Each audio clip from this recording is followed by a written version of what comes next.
저는 국민들이 어떻게 생각할까 상당히 의아해한데요. 많은 국민들이 한 비대위원장의 메시지보다는 그 태도와 모습에서 성격과 인격을 판단할 걸로 생각하고 있습니다. 행사 기로에 서 있는 사람한테 또 테러를 당한 사람한테 정치 장사를 한다. 이 말이 가당키를 합니까? 저는 이 극한적인 대립이 정치인의 언어의 품격에서 나온다고 생각합니다. 정치인의 언어란 것은 범종처럼 유정하고 묵직함이 있어야 되는데 젓가락으로 냄비 두드리는 이런 극단적 가벼운 소리 때문에 국민 정서가 이렇게 메말라간 것이 아닌가라는 생각을 갖습니다. 저는 상당히 이 부분에 대해서 연민을 느낍니다.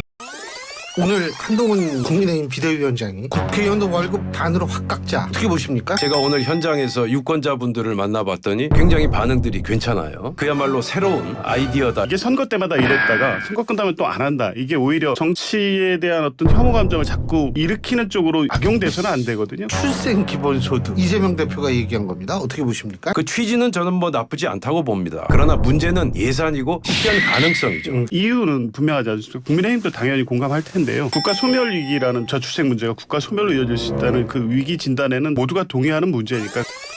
이재명 대표가 지역구에 출마를 할까요? 어떻게 보세요? 저는 이재명 대표가 지역구에 100% 출마한다고 봅니다. 계약률로 총선 전망이 어두워진다면 이재명 대표가 선거 패배 이후에 선거 책임론을 피하기 위해서 이선 후퇴를 해야 되거든요. 그러니까 혁신선대를 꾸리고 본인이 이선 후퇴하려면 명분이 있어야 될 거 아닙니까? 일종의 핑계. 그게 이제 저는 지역구 출마라고 보고요. 오늘 이재명 대표가 면접도 봤다고 하잖아요. 예. 지역구로 나가는 걸로 해서 그런 것들을 봤을 때 나름의 프로세스는 이재명 대표가 본인의 원래 지역구였던 계양을에서 그대로 재선 형태로 출마를 하지 않겠나라고 예상이 되고, 일단 이재명 대표는 지역구 출마 의사를 굳혔다라고 봐야 될 것 같고, 제가 좀 주제넘게 한 위원장에게 어떤 조언의 말씀을 드리자면은 한 위원장이 조금 더 지혜롭게 처신해야 되는 것이 아니냐. 차별화한다고 해서 현재 권력의 그 자존심에 너무 상처를 줘서는 안 될 것이다. 그리고 지금 한 위원장이 대통령 당무 개입해서는 안 된다는 그런 걸 주장을 하고 있는데, 이것은 한 위원장이 국민의힘의 당헌을 몰라서 하는 소리입니다. 국민의힘이건 그 민주당이건 간에 자당 출신의 대통령에게 상당한 범위의 당무 관여의 여지를 주고 있습니다. 이것을 무시하고 모든 대통령실에서는 전혀 당무에 개입하지 마라, 이렇게 말을 해서는 곤란하죠. 또 우리 정치사에서 그렇게 한 전례가 없습니다. 전례가 없다는 게 다 대통령이 당무에 대해서 가질 수밖에 없다 이 말씀이시죠? 아니 그것이 제도적으로도 보장돼 있고, 예. 대통령이 어떤 면에서 집권 여당의 제1호 당원 아닙니까? 그 대통령을 무시하고 완전히 배제시켜 버린다는 것은 어불성설이죠.